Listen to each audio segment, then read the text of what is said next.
Good morning, this beautiful Tuesday morning, and welcome to the Good Morning Education Show. It's another beautiful day, and we're welcoming you on the show this morning.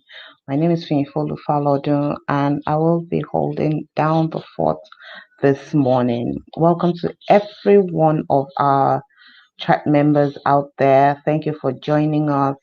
Thank you for keeping a date with us every day and as usual showing up on the show. For those of you joining us for the first time, yay, so welcome. Thank you for being there. And for our loyal, ever showing up tribe members, we're glad that you're there, and we give a special shout out to you this morning. Yes, it's another beautiful day. It's sunny. It's a cool weather, and we believe that it's a great day. It's going to be a really beautiful day. Please let's know where you're joining us from. um, let's drop your location in the comments as you come in, and do one thing this morning. Don't just watch alone. Don't keep this good news to yourself. Share with others. Share the links. Subscribe to the YouTube channel, and let the love go round. Yeah, I will be taking the headlines from the world of education this morning, and we will, after the headlines, we'll be going to our topic this morning. I will not be here alone.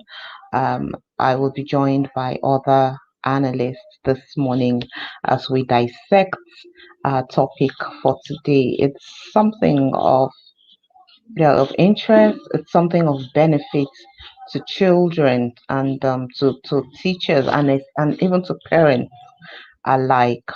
So please sit tight and look forward to the topic coming up right after the headlines. Good morning, Unita Hamigwe. We see you. Thank you for joining us this morning. Okay, so straight to the headlines. What's what's going on in the news in education this morning? Yeah. The first headline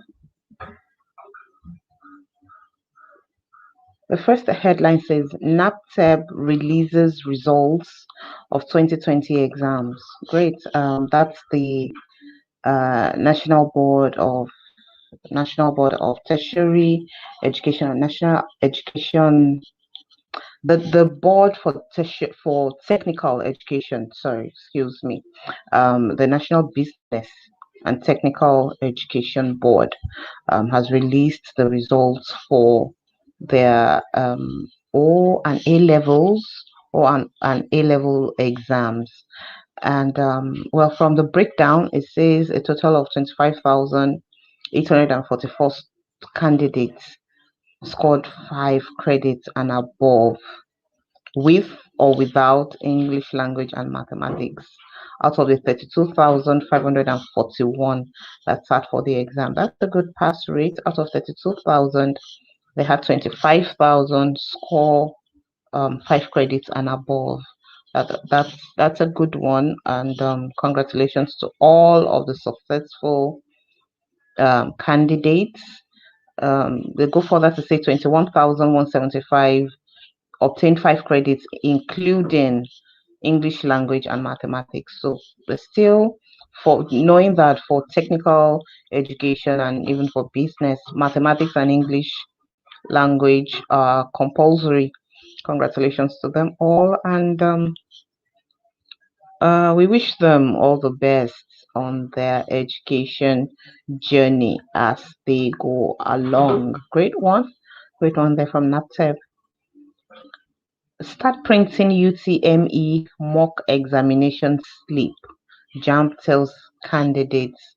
So for every candidate who has registered for the JAMB for the Joint Admissions Matriculations Board exam, the mock exam for the UTME can now be printed in preparation for the exercise. So if we know anyone who fits into this, anyone who is affected by this, please let them know that they can go ahead to start printing out their mock exam slips. Apparently, they're going to be needing that for the exam. So it's open now. They can start printing. Unimed VC calls for provision of amenities. The University of Medical Sciences in Ondo State, the VC of the University of Medical Sciences in Ondo State has called on the state government and other stakeholders to provide amenities for the newly established School of Public Health of the university. I mean, it goes without saying that it's like having a child. You give birth to a child and then you're begged to provide what the child needs: clothing, food, shelter. It is the basic things. It shouldn't be something that providing amenities for the new School of Public Health should not be something that will require an appeal. I mean, it's you if a faculty or a school or a department is newly established, it's just just flows with it that you provide what they need. But hey, well, I guess understanding the kind of system that we're in and the kind of system that we run, the call is essential, and we hope.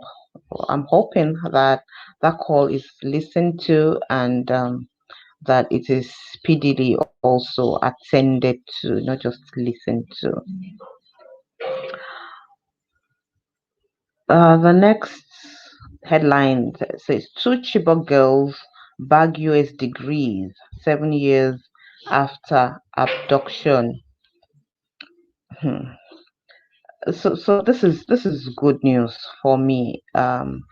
In while some 276 students were captured in 2014, some some escaped, and these two girls are said to be part of those that escaped from captivity, from the Boko Haram captivity, and they were given scholarships by the United States government, and they have graduated.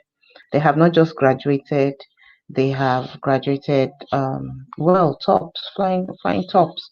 It's great to know that they can move on, or at least they're able to put put aside, I won't say put behind, because we really cannot measure that except one actually has a sit down with them, but they have put aside the trauma of being in captivity, of being away from family and all of that, and have been able to make something out of their lives.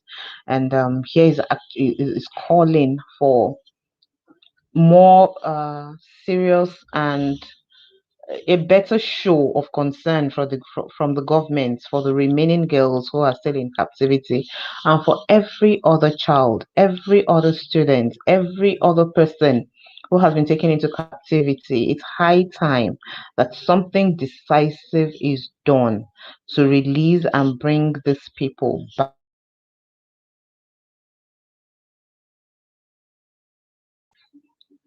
They need to be reunited with their families. Okay, so congratulations to the girls, congratulations to their families, and well, I dare say congratulations to us as a country also on the feats that these young girls have achieved. LASU panel recommendations will be implemented, says Sanwo-Olu. So there have been visitation panels going around schools, higher institutions recently, and for the Lagos State University, the governor has said that the report of the visitation panel will be fully implemented. Well, I guess that was expected that when this panels visit and they make recommendations, the recommendations should be coming out of a place of wanting to see the school of wanting to see the institution get better, um, and help them position better. So yeah, the recommendations really should not be put aside, and for the governor, who actually is well overseeing that institution, to make to make a commitment to the recommendations being implemented. I think that's a good one, and it gives at least that there's hope that yeah, it's not just another effort in futility, but that yeah, something is going to come out of it. And last but one headline says Unilorry won't lose academic session over COVID-19 and strike. So the VC of the University of Ilorin has said that they will not lose any academic session as a result of the pandemic, the COVID-19 pandemic, or strike by lecturers. If there's anything Unilorin is known for, it's that they have been running their academic sessions without hitch.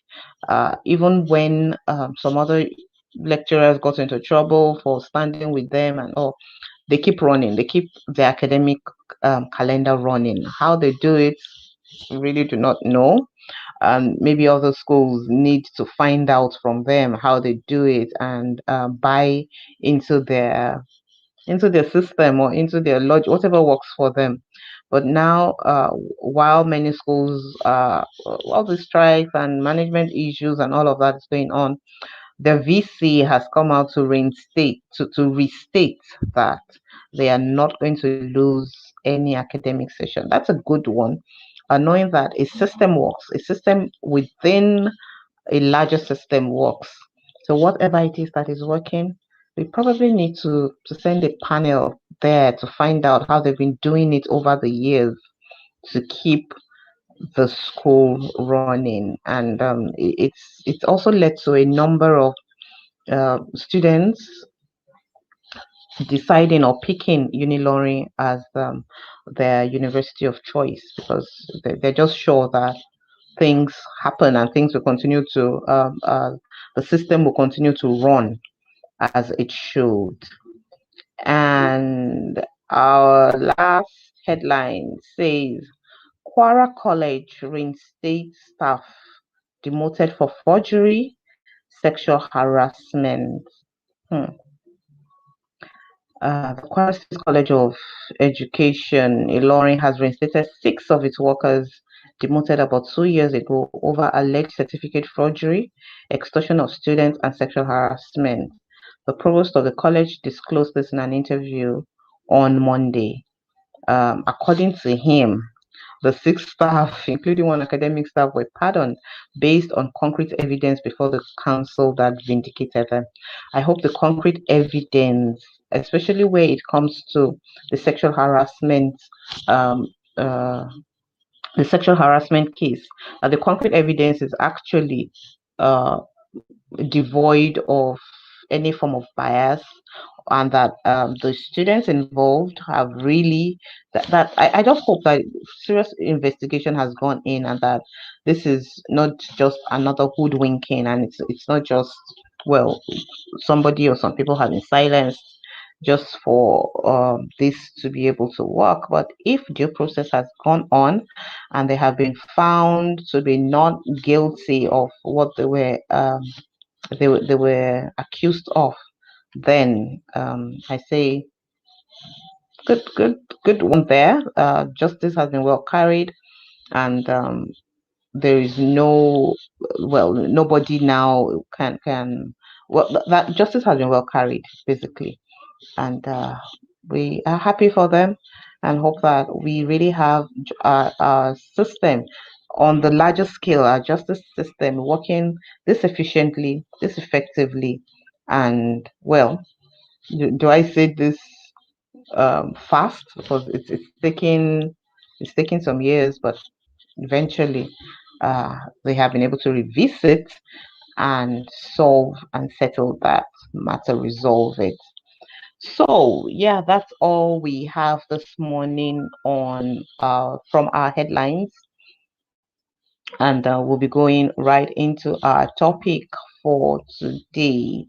And the topic is trauma and learning. And the safety chick just came in at the right time, just as we're about to launch into today's topic. Good morning, Gochi. Good morning, Finye. How are you doing today? Good morning to all our viewers out there. Well, I hope you're well too. Yes, I am. And how is preparation for the school safety summit coming up? We're counting down. We're making sure we're fine-tuning all the final details.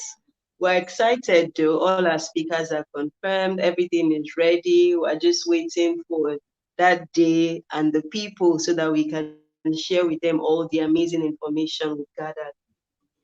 Yeah, I'm sure that on the other end too, well, we are excited and we're looking forward to learning new things, picking new things, and being better at parenting, at being educators, at keeping our school safe and keeping our children safe. So well done to you and your team, and we look forward to May 22. Yes, yes. Okay, let's go into our topic for today. It's on trauma and learning, especially trauma in children. When it's interesting that this morning we had a headline that talked about two of the Chibok girls that were abducted, having bagged degrees from the United States University, and that's one trauma that I don't know. It's not, sometimes I try to imagine these things and think, how do they feel? How do they fare? How how are they? You try to get into their heads and try to think, how does it feel being in captivity? The kind of trauma that comes with being roughly handled, beaten, made to trek long distances, all of that comes with being abducted. And that's abduction as trauma on one hand. There is the trauma of separation, a loss in the family, or maybe maybe not death, but physical separation in the family. And the children suddenly find themselves from being in one home to being torn between two or more homes, and being torn between several adults in their lives, or you stay with this person today, you're with that person tomorrow.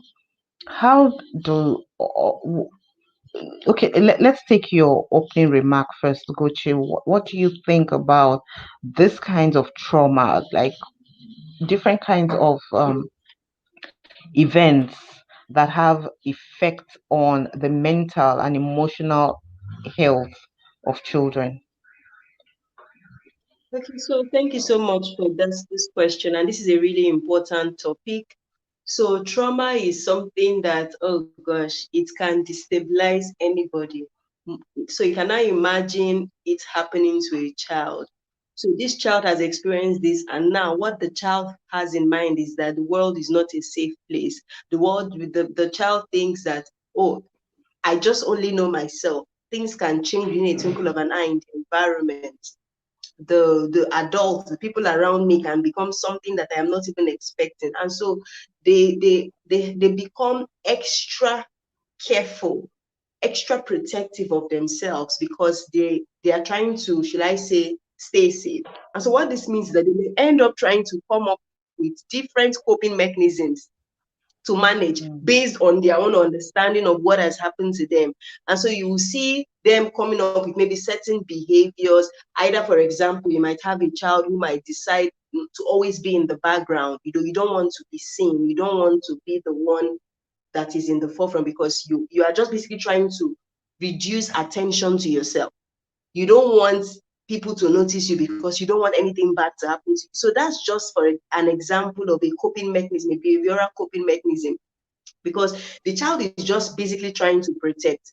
But when a child, for example, uses that kind of coping mechanism, what happens is the child may not, even when a child knows the answer to a question, they are not bold. It will to them affect their self-confidence, and it will affect their esteem also. And so they're not even able to share what they know with the teacher and also with their classmates. And they may seem like a weirdo to their friends. So that might also affect the kind of friendships that they would have, because there are people around them, other children will be like, okay, no, this person has issues. I just don't want issues. I know, again, many times, not all children are that emotionally intelligent. So some of them might express that in mean ways to this child. So that's still compounding the problem for this child who has gone through trauma. So trauma just affects children's abilities in several dimensions. And the thing is, it differs from one child to another.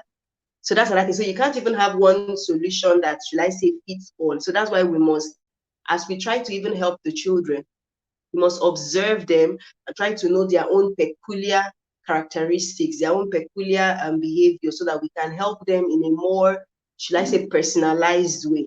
So that way, the intervention will be really helpful to the children.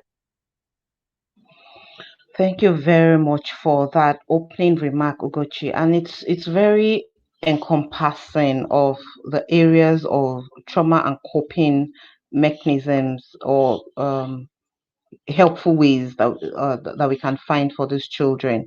Okay, so one thing that is quite common when children are responding or reacting to trauma, which could be anything ranging from bullying in school to insecurity in the country, in the state, even insecurity in their local environment where they live. It could be something. It could be domestic violence. It could be molestation. Somebody is just inappropriately touching them. So it could be in different ways, in diverse ways. One thing that is quite common is that children don't really know how to express these things. They Because especially where it has to do with molestation, I don't know why, but adults somehow, maybe it's the adult trying to shield themselves away from the reality of what is happening. These children speak up and they say, "Oh, this is happening to me," and they're not believed. They say, "No, no, no, no, no. You don't say that anyway. No, Uncle this, Auntie this could not have done that or could not have said that." I know of a 7-year-old whose teacher kept body shaming her in class. And any lunch she takes to school, when it's time for break, when it's time for lunch in school, the teacher would tell her, "No, you should not be eating this much. See how big you are." That's a 7-year-old. And gradually, the girl started shying away from eating even at home. Before the mother found out, like, what's happening? Why are you not eating? And eventually she spoke up and said, "Oh, my teacher says I'm too big. My teacher says I should not be eating and good enough, the mother believed her and, well, went to the school to try to find out and realized that yes, it was actually true. But in most cases, children are not believed when they report things that are causing them discomfort, or things that are uncomfortable, or things that are just out of the norm. How can we as adults be better at this, at quickly catching when there is a pointer to an incident or an event or an ongoing event or even a past event that is putting the child in a position of being mentally, uh, they're stressed mentally and physically, they're beginning to exhibit it? What should we be doing as the adults in their lives? So one of the first things I like to tell parents is, you have to build a bond with your child. And when your child comes and they tell you something, you must believe them first. Believe them first, then do your findings later. But you must build that confidence in your child so that next time they can come and tell you something else. If from the very first time they tell you something, they don't see you do anything about it, you don't even sound like you believe them, then they're going to look for other people to confide in, because they just feel my parents don't get it. And that's why you keep hearing a lot of teenagers use the word, my parents don't get it, my parents don't get it.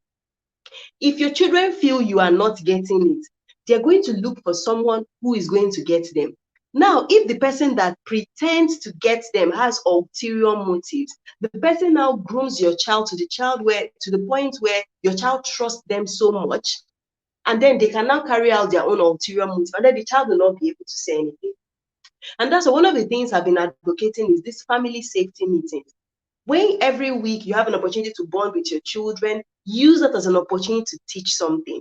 Many times, the reason a lot of children cannot speak up about what has happened to them is because the first time they knew anything about that thing was when they were experiencing it. Nobody prepared them beforehand.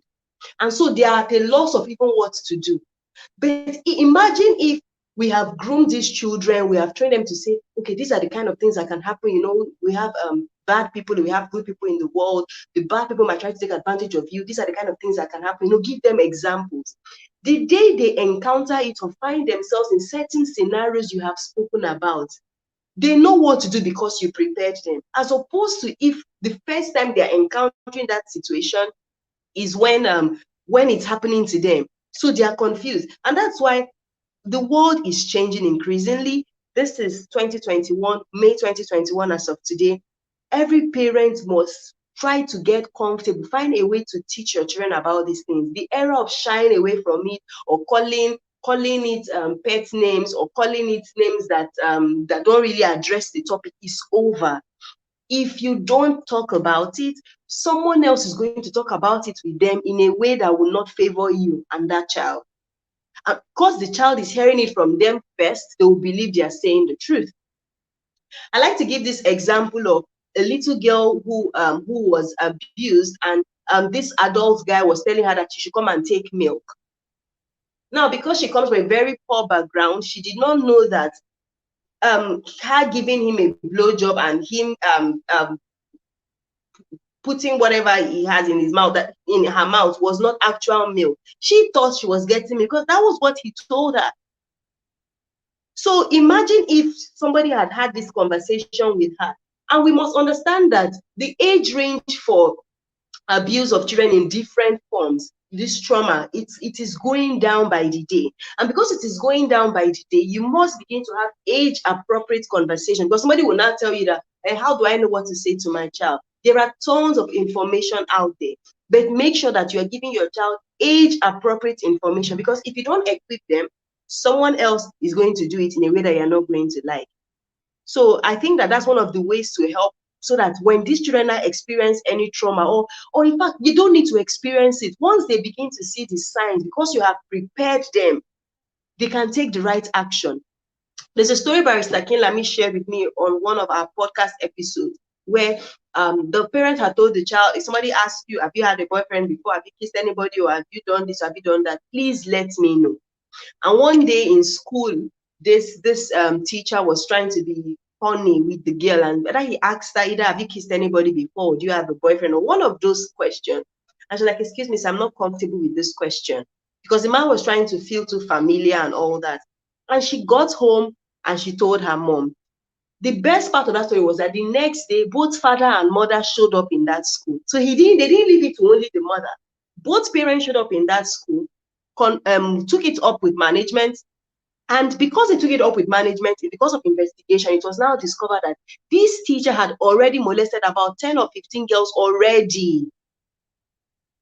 So if he had not tried it with the one who had been educated, who had been said, somebody had said something to, that's how he was trying to groom her, from having all those conversations, before you know it, one thing leads to another, because that was his pattern. So we must have conversations with the children early on. We must let them know the trigger word, so that when they find themselves in a situation that just remotely looks like it, they can raise the alarm and it can be nipped in the bud. As much as possible, let's try to prevent the trauma from even happening.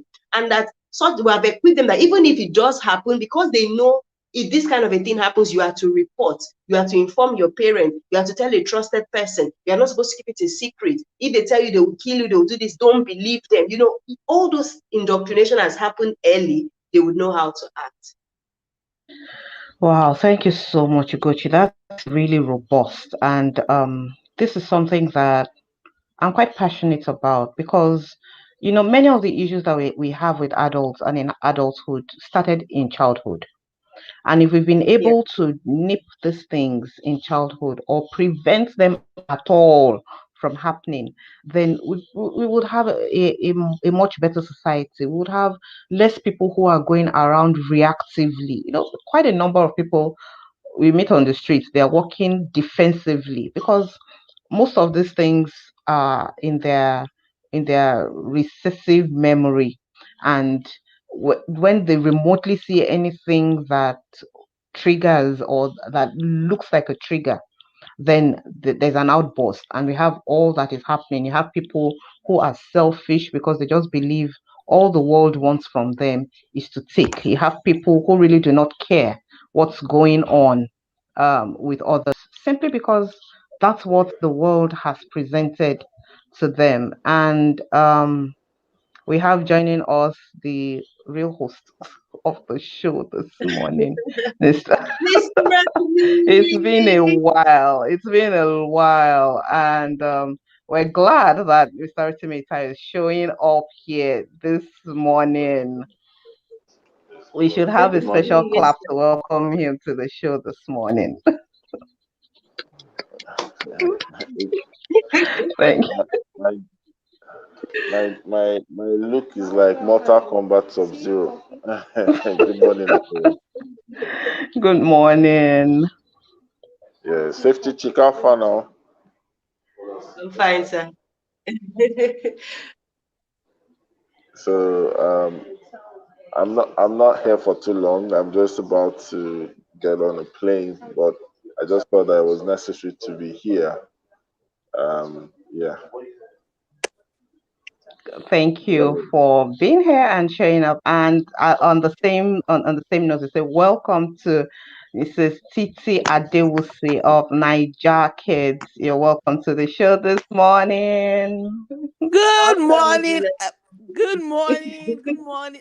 I see some of my cheerfulness rubbing up on feet. Good Yes, morning, yes. everyone. Safety chick. I'm happy that your internet seems to be cooperating. Wrote to me how we've missed your handsome black face. Good to see Titi, Titi, you. black is gold. Yeah, so black don't crack. Oh, you know they hear black don't crack. Good morning to everyone joining us. We're already halfway, but good morning. Feedback to you. Thank you. Thank you for coming in and at this point joining us in the conversation. So far, Ugochi has given us quite um, robust insight into trauma and the role that adults play in helping to either prevent or when it happens, for the children to be able to find help, to be able to speak up when they face situations that are not that are traumatic to them, because we're actually going on to link the effects that this trauma, no matter what kind of trauma it is, the effects that this trauma has on learning. And so I'm going to ask this. Many times when children are acting out in class, we teachers typically, well, maybe because of the workload, I don't know, or maybe for whatever reasons, many teachers will term it as, oh, this child is troublesome, or they're just badly behaved, or there's always a tag to it. They're the ones that you either put at the back of the class so that they're not disturbing at all, or come sit right under my nose so that I can ensure that you're kept in check. When issues like this happen and the kids maybe they lose interest in the learning process or in the teaching process, is it a signal for the teacher to look further and try to find out, is this just behavioral? Is this just this child acting out, or is there more to it? And that they will say, what should the teacher do in cases where we have children who are really exhibiting some behavioral maladjustments? I think the solution is always to try and dig deeper. A child misbehaving typically is a sign of a number of things. It could be a sign that at home there are no rules, there are no boundaries, so the child is used to having their way. It could be a sign of attention seeking. It could be a sign of so many things. So when a child is misbehaving, um, it's always advisable to dig deeper. If the child is new to your class, but the child has not new to the school, it's good to go and ask the prior teacher just to find out a bit about the person. It could be so many things. It could be that the child, you can find out that their family is going through a tough time. They could have lost loved ones or going through a divorce. Usually a child asks for a number of reasons, or sometimes if the child is ahead of the class.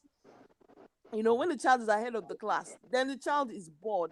So that thing that you are considering is acting up is because the child is bored. So you know that there's some children in your class, they are very brilliant, they've already finished the work. So everybody's still halfway into their work, they finish, then they start acting out, they start being naughty. So it's usually a sign of a lot of things, and it's important with looking. It could also be that the child has special developmental needs.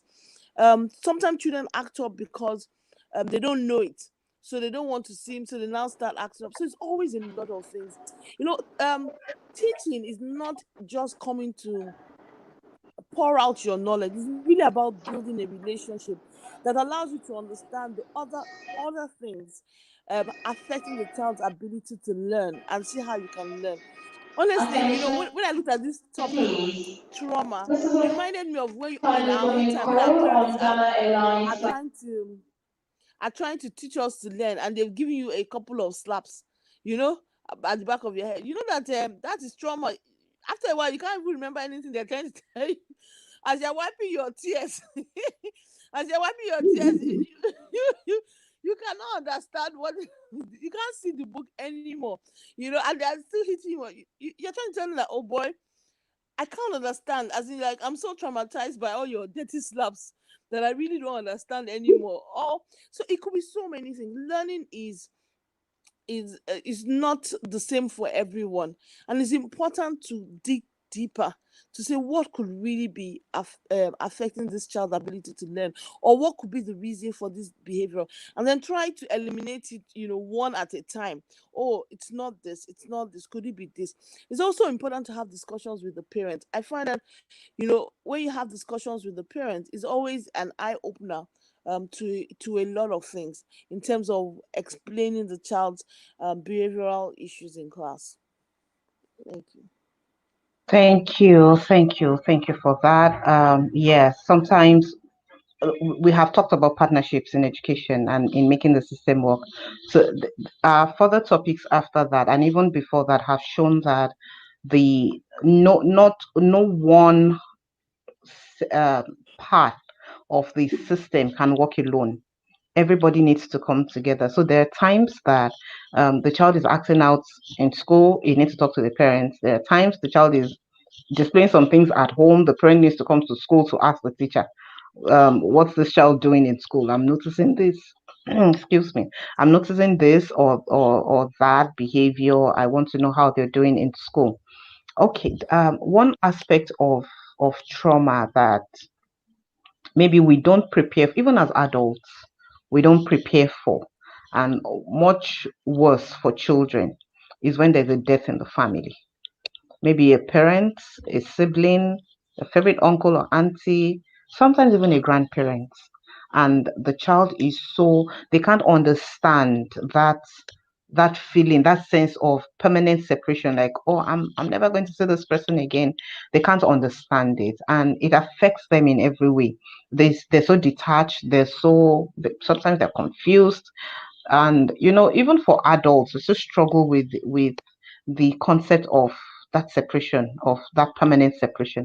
How do we prepare children for this inevitability in life, and how can schools help children who are coming from a place of family loss to reintegrate into, or to understand the concept and to be able to move on despite what has happened to them.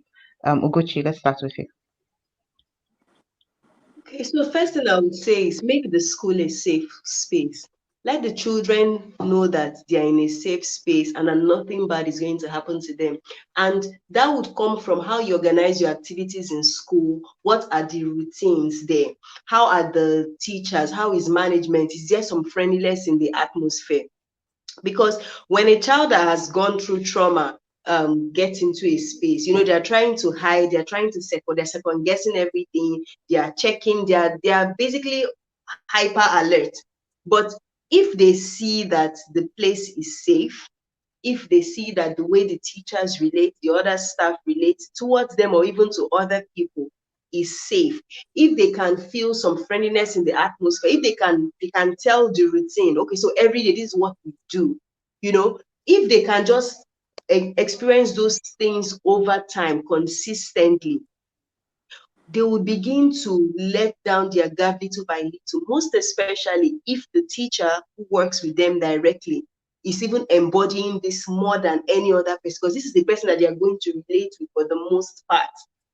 So if that happens over time, the child will let down their guard, but it might take a while. And that's another thing. So our teachers our teachers have to be patient. I know that we have a lot going on. You have a classroom full of people and all that. But if you really care about that particular child that looks withdrawn or looks like there's a whole lot going on that they cannot say, and you've got to be willing to be patient, give benefit of doubt and persevere through the process. Because I'm not going to lie, it's going to be a long drawn out process, but over time you're going to reap the rewards of that open atmosphere, that safe space, that friendly atmosphere. And then that's why you would see some children would say, oh, so and so teacher was the best teacher because they helped me through a particular phase. Because trauma varies. Trauma may be maybe what they are going through, maybe bullying, it might be something happening at home, it might be a particular class, how the teacher speaks to them in that class is just something, so it could come up in a variety of ways. But if the teacher who interfaces more with this child goes the extra mile, and then of course we create an enabling environment in our schools where children are not mean to themselves. Many times when we talk about abuse and trauma, we focus on the adults doing something to children. But it's even when I visit schools and I'm teaching children about preventing molestation, I tell them, you too, don't go touching your fellow child's body parts, because many of them are replicating what they've seen outside. So maybe something one of their house helps did to them or someone, then they now come to school and want to do it to another child. So many times we have children being the ones being bullies, being the one causing trauma to another child. So we have to enforce that atmosphere of love and kindness in our school system so that the children are also drawn into it. And when we see a child deviating from the norm, that's a child being a bully, being unkind, we must put our foot down on that behavior to stamp it out. If we don't do anything about it, they will feel it's permissible and they continue to do the wrong things that they're doing to other children. So basically, it's about creating safe spaces in the environment, maintaining routines, and also monitoring behaviors of both staff and students alike, and encouraging that culture of kindness, friendliness, and safety. So that even if a child is having serious issues at home, do you know there's even research that says that during COVID, more children got into trouble because for them, school was a place of escape from the trauma of what they were going through at home. So that means if our schools continue to be those safe spaces, yeah, it may not be a permanent solution, but it is a sort of solution to help this child manage whatever bad effects or bad encounters that they're having in their homes and in their communities. Thank you, Gochi, for that. Ms. Adewusi, let me bring it to you, and now more specifically talking about the separation, the separation that comes with permanence of death. For some children, it's their dad or their mom or that person who is no longer with them is their stabilizing force, is their is the one that believes in them, is the one that makes them want to be whatever they want to be. Some children will promise their grandparents, oh, grandpa, I'm going to do this for you when I get to this point. Or that person who is just their stabilizing force is no longer in the picture. And they're finding it difficult adjusting in school, and they're finding it very difficult making sense or wanting to even go on at all. What roles does the school play? What role does the teacher play in the classroom in helping this child to get back to the pre-death situation? Honestly, it's a tough one. I'm not an expert in this, so I'll just give a bit of my personal opinion. I think the first thing is for the school to recognize that the child might need some time out from school. And it's not like a one size fits all. It will depend. So some children might need a time out from school, and I think the school should be open to that. And if that should happen, they should also be open to how do they help them when they come back. I think the other thing is that as once that happens, what should you tell the other kids so that how would they treat that child if they come to school and when they come to school? Because it's also important that other people are educated, and you know how kids can be, so that they know how to treat that child. More than anything, the child needs love.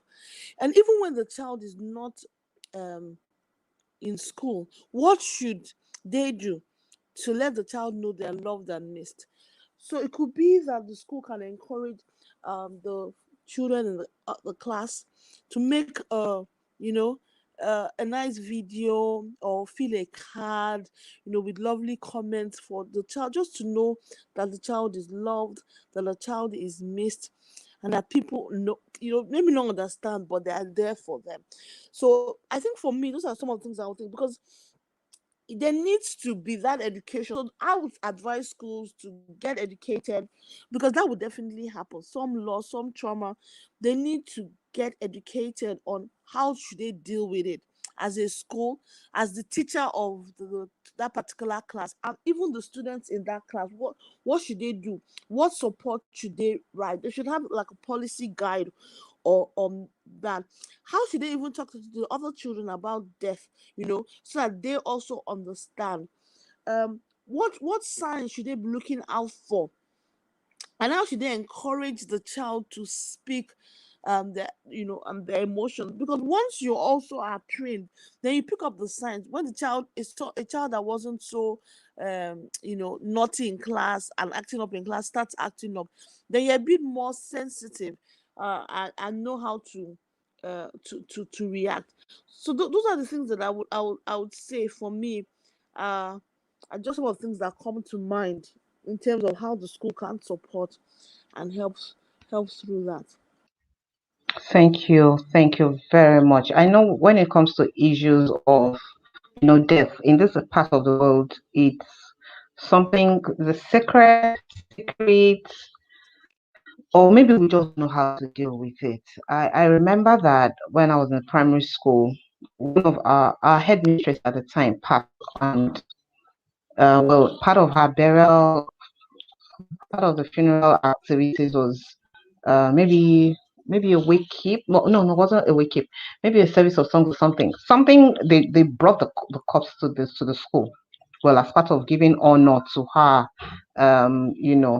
and that picture stuck in my head. It was scary for me for a long time.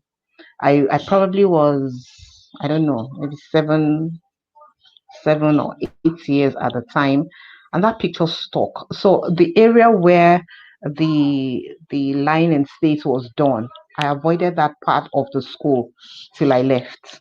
And every time since then, I really have not been able to visit my primary school again.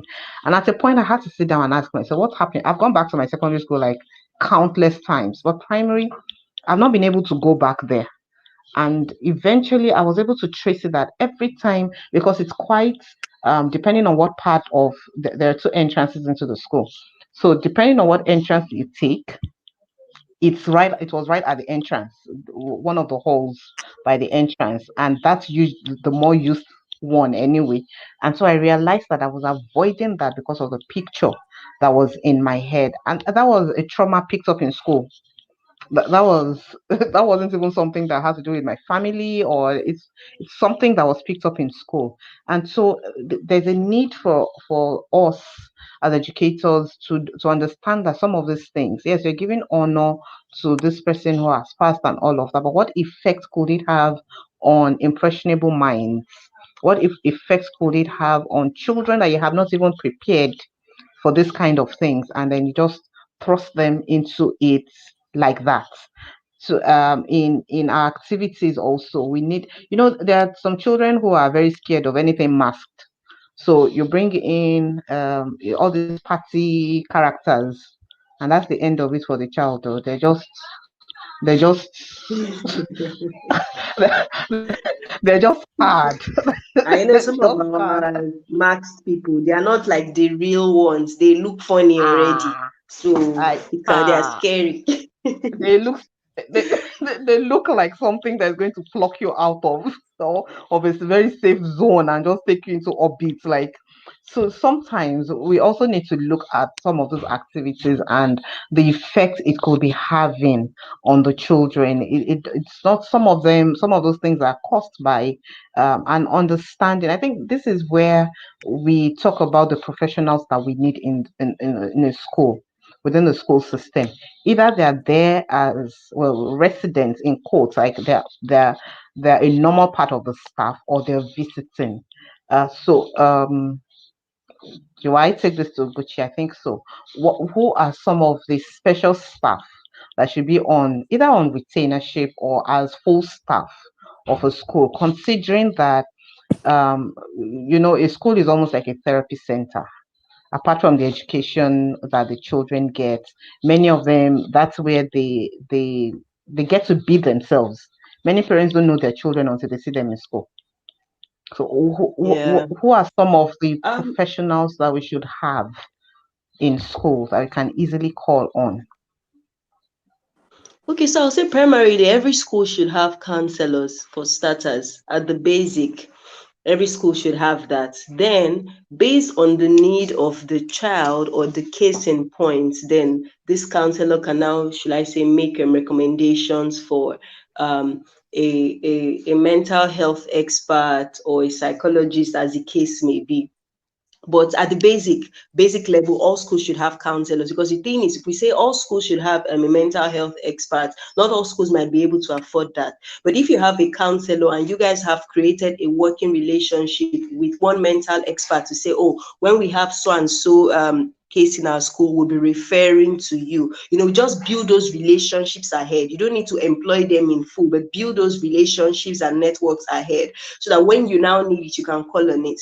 But many issues that come up in schools, to some extent, the counselors are trained to manage it.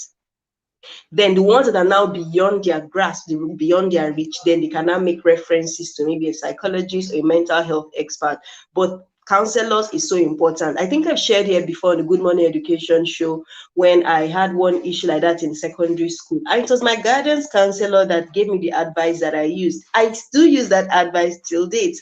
I remember then telling my mom that if I were to become the president of Nigeria, that he's going to be one of my special advisors. That was how impressionable I was. I was so impressed with the quality of advice he gave me and how it helped me through that difficult phase, that I just thought this man just has got to be an advisor when I'm in an important role. So to a large extent, our counselors have gotten training. They know the basics. They know what to do. Then, of course, the school will just build relationships with mental health experts and psychologists, so that anyone that is now beyond the grasp of the counselor or beyond the tools and resources available, recommendations can be made rather for follow up. Thank you, thank you. We cannot overstate the importance of guidance counselors, school counselors. We can't overstate their importance. Unfortunately, whew, they seem to be an endangered species in the education system. This morning, sorry, in the present era that we're in. They don't seem to be finding space in the schools anymore. But we hope that as we continue, as we take discussions and open the eyes, hopefully the right people are listening and they are taking notes that there is the need to have that department in schools back and fully functional. So as we round off this morning, Zade will say, let's take your pattern shot on the topic this morning. Um, I think learning. What else about learning? Learning starts with relationship and trust, makes it easier for learning to happen. So I will end with saying that the Bible says we should mourn with those who mourn, and rejoice with those who mourn. So as educators, as school owners, it's something that is really important that we help people through a trauma, and we ensure that we are equipped enough to do that in the best way. Thank you. Thank you very much. We should be equipped to help alleviate the effect of trauma the best way that we can. It couldn't have been better put. Ugochi, let's have your passing remarks. Okay, so I'll just say that trauma is not something that we would want children to experience, and then we now start trying to manage it as much as possible. Let's prepare them ahead for the signs. However, in cases where it was not something we could have prepared for, but, being able to create a safe space for them to express themselves, for them to feel safe is also very important. So as much as we can, let's try to be as proactive as possible. But where being proactive is not possible, even in our reactiveness, we must ensure that the children feel safe, feel a sense of normalcy, feel that kindness and love so that they're able to manage that phase properly. Thank you. Every child deserves a safe space. Yeah, our topic this morning has been quite heavy. It's been quite emotional, yeah, in a way. Like these are things that we do not always want to talk about, but they are part of life and we have to bring them to the fore, especially where children are concerned, where we can help them be manage their mental health, manage properly psychologically, and be well balanced adults as they grow. So I would like to say thank you very much to Gochi and to Mrs. Adewuse for being here this morning, and to all of our viewers, both those who drop comments for us and our myriad of silent viewers. We hope to see you come up and stop being silent. We want to see you in the comments one of these days. We would like to end this morning very cheerfully and with our usual way of rounding off the show. So this morning, I would leave it to Miss Adeusi and Ugochi to sign us out. It's It's always always a great a great morning morning on the on Good the Good Morning. Morning Education Show. Yes, have a great Bye. day. Bye, Bye. everyone. Bye.